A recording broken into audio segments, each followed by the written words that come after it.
bitch, make it hot. You got me on fire. Love the way you got that attitude. Be something you not. She suck that dick, she keep it delicate. Dick gon' make you. It says he went on Joe Rogan and killed somebody 38 days later. On the 1st of February Who is this? What happened with this? 2024, Sheldon Johnson appeared on the Joe Rogan Experience. 38 days later, he was arrested and charged with murder. It was episode 2096, with Joe Rogan, Sheldon Johnson, and another person named Josh Dubin. Josh had been on the podcast 6 different times before, explaining on an earlier episode that he was a lawyer who worked with wrongfully convicted felons. We're here to get the word out about wrongful convictions. In 3 out of 6 of Josh's appearances, he'd bring these wrongful convicts to tell their story. He spent 3 decades in jail for murders that he didn't commit. So when Josh brought in Sheldon Johnson, it seemed this would be another positive episode, but it quickly became apparent that Sheldon was slightly different. I figured we'd do something a little bit different. Typically, the person sitting to my right is someone that was wrongfully convicted. Sheldon is guilty. Sheldon had only just been released from a 25-year prison stint, but Josh had brought him on He brought a convicted murderer on Joe Rogan podcast. Where is this story going? Where is this story going?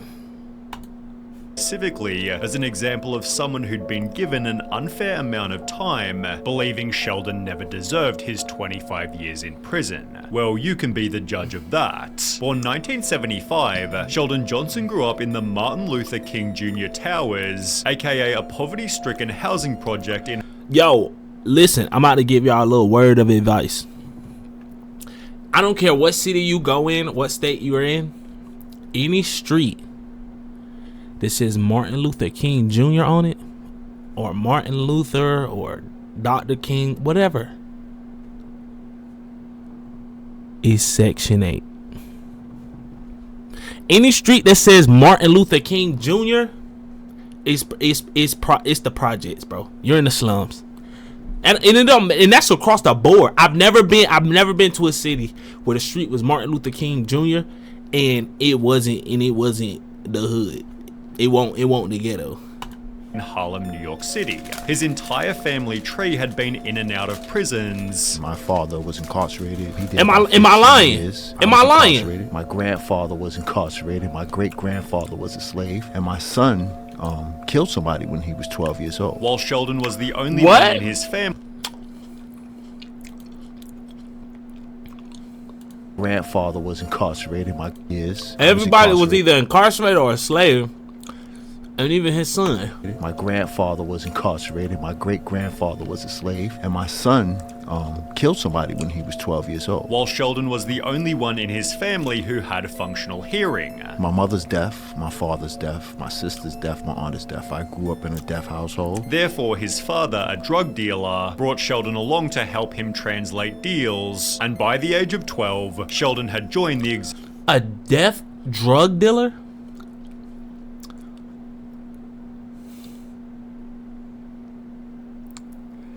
This nigga a deaf drug dealer? Doing sign language to communicate with crackheads?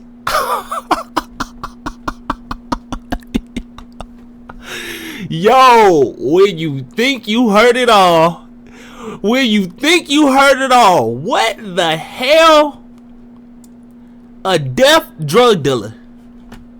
Exact same line of work. I started selling drugs. Guy offered me an opportunity to be a lookout, and I would just stand there, and eventually I just slowly moved up the ranks. It turned me into this person that I was never meant to be. As a result, he began to rack up charges. Driving without a license, standing on the corner, little small petty drug cases. And spent most of his teens in the Rikers Island prison. Although it'd be after his release at the age of 21 that things went downhill badly. He'd commit 2 different armed robberies, receiving a sentence of 50 years in prison, which Josh argued was incredibly unfair, given... Yeah, that is OD, bro.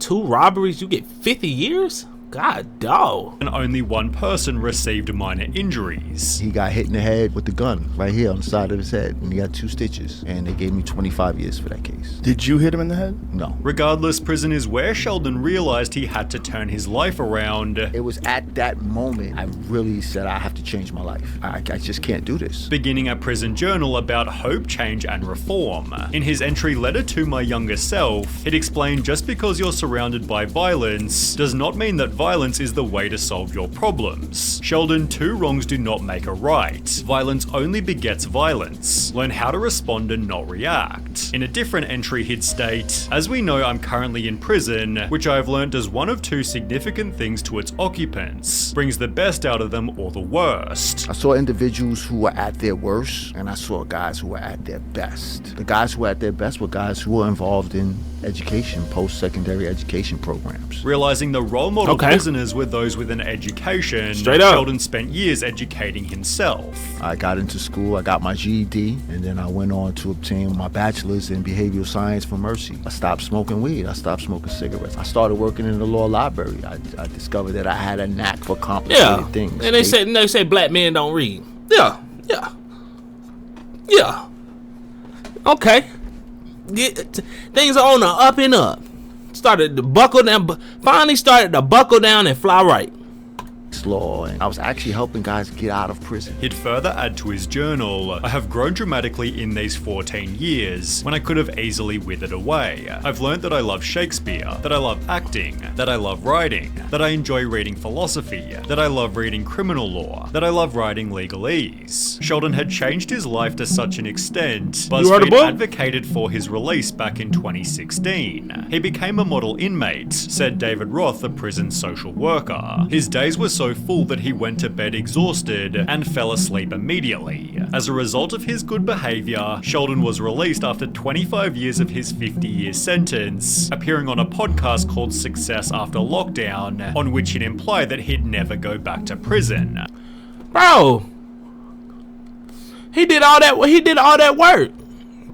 And he was able to only serve half of his 50-year sentence. 50 years was wild to begin with for just 2 robberies though, but I'm reflecting, I'm saying to myself like, yo, I can't spend the next 50 years like this. When he'd appear on Joe Rogan 1 month later, Sheldon again implied that he wouldn't go back to jail. Individuals who have been shown to acquire associate's degrees and bachelor's degrees are like 92% less likely to return back to prison. With Josh using Sheldon as an example, that change was always possible. How do you make change happen? He's living it and making it happen. Look at this beautiful mind and how he articulates himself. He began working for the Queen's Defenders, helping troubled youth. I'm trying to catch these kids before they fall, and I want to show them the way. And even began to consider more formal education. Sheldon asked me, should I go to law school before we came here? In the process, expressing his disbelief that he'd turned his life around. I just came from the bowels of hell. 25 years in prison, and now I'm in the sky above the clouds in the heavens, headed to a destination to talk about change and to talk about all of the things that brought me to this place today. Joe Rogan even posted a clip titled, "Sentenced to 50 years, Sheldon Johnson decided to turn his life around." However, Sheldon would make one final important claim. But this is how fast your life can change from just one simple mistake. It's never been easier to start a podcast than with Riverside. Please don't. Go to Riverside.net. This became Please don't reality tell me he went to days the later. He claimed that he had turned his life around after spending most of his adult life in prison. In fact, last year, he started working for the Queen's Public Defender's Office. Well, now he is accused of killing a man and then dismembering his body. Sheldon was childhood friends with a man named Colin Small, with whom he'd also spent over 10 years in prison. All that work. Bro, he did all that work. You went from the jail cell to being on not one of, but the biggest podcast on earth, just to go back to prison. God dog. Boy, what a roller coaster. Ain't no way. You put all that work in, bro. All that sacrifice, bro. You up here preaching all this good word, and you fumbled the bag. God almighty, no. Damn.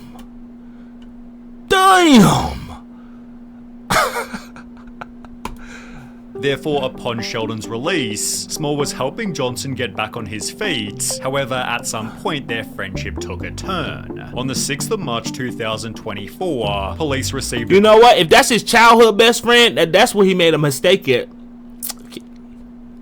If you didn't change yourself, if you didn't build yourself up to a height, bro, you can't start pulling people from your past, bro, because it's gonna fuck up your future. Hey, mark my words. Y'all write this down, man. If you have ascended in life and you are in the clouds, you done floated above the situation that you once was in, do not turn around and bring nobody from the past in your present, because it will affect your future. Straight up. Hey, that's the advice. That's the advice for the day. That's the advice for the day. Call from a tenant who lived in New York, claiming to have heard 2 gunshots from Colin Small's apartment, as well as a voice begging, "Please don't, I have a family." Police drove over to the flat and knocked on the door, only to find Sheldon Johnson inside, who claimed that Colin Small had apparently gone upstate. Well, police searched the apartment and found half of Colin Small's body, finding the other half back at Sheldon's apartment, in addition to concrete and a Tyvek suit. See.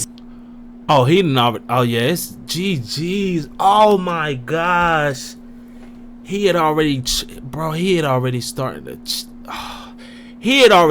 chopping him up, bro.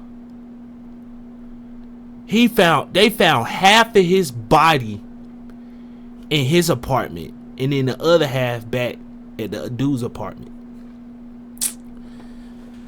This is sad, man.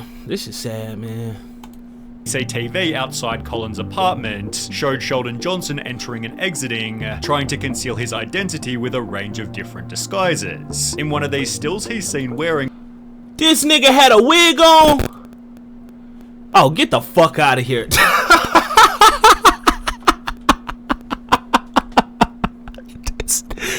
This nigga dressed up like Madea, thought nobody won't go recognize him. Bro, get the hell out of here. Yo, it's it's over, bro. It's over. GG's. This nigga was, bro, he's some type of sociopath or something, bro. I don't know. That's weird as hell. Of different disguises. In one of these stills, he's seen wearing the exact Look same at this jacket nigga as he was in a photo he took for the Queen's Defenders. Sheldon was therefore arrested and charged with Colin's murder, screaming "I'm innocent" as he was placed into the cop car. Sheldon maintained this He ain't innocent, bro. I'm sorry. Innocence all the way to court. Yesterday, Sheldon Johnson pleaded not guilty to the charges. He had quite a few supporters inside the courtroom. As the comments on his episode changed overnight. Imagine being locked up. If I'm Joe Rogan, I'm taking that video down immediately. Nigga, immediately. I'm taking that video down immediately. For being wronged by the system for over 25 years, only to prove that the system was right. Amazing. The judge who gave him 50 years must feel pretty smart right now. No, dead ass. Yo, the judge who gave that nigga 50 years, he got 200 IQ. Dog, he got 200 IQ. He knew something that nobody else knew. He knew something that couldn't nobody else see, bro. Damn. What a full circle moment. I really believed I was gonna die in prison. Well, you're not wrong, buddy. Sheldon's own father stated, "I'm surprised my son was arrested. I was shocked. He learned and studied in prison for 26 years. He is a good man. He was doing work in a law office. There were no problems, but I doubt nobody was as shocked as Josh Dubin." What he said? Ended Sheldon Johnson's episode stating, I'm very thoughtful in who I bring on. I think this was one of the best ones yet. but is still yet to talk publicly since Sheldon's new... Nah, hell no. He gonna have to answer to this, dog. Don't hide now. He gonna have to answer. We need to know that explanation. allegations. Joe, on the other hand, talked about it recently. What'd he was say? Guilty before, and we knew he was guilty, but he got 50 years. Right. And then he was talking about he turned his life around this like a month after he was on the podcast. Yeah. Cut some dude's head off. Homie didn't understand new HD security cameras. Theorizing that prison had only made him worse. Was that because he spent 25 fucking years in jail, which is an insane amount of time to be locked up in a prison and then expect. Nigga. Bro. I've never heard nothing like that ever in my life, bro. Ever in my life. That is next level, bro. But hey, man. Chat, don't forget to like, subscribe to the channel, man. Hey, we almost at 300 subs, man. Y'all boys, make sure y'all sub up, man. I'm so excited, man. I'm so happy. We're almost to our goal of 500. Man, y'all just keep watching the content and I'm gonna keep making it, man. I see y'all boys when I see you. Got a house on the hill, I don't back out. Ain't showing no love, no, not in this season. I'm waiting to bring all my racks out. Now who keeping all of my niggas? Been waiting to shoot up the burner. Caught in my feels, I need some more sauce. She loving the pill, her body get warmer. Gotta let her ride on top.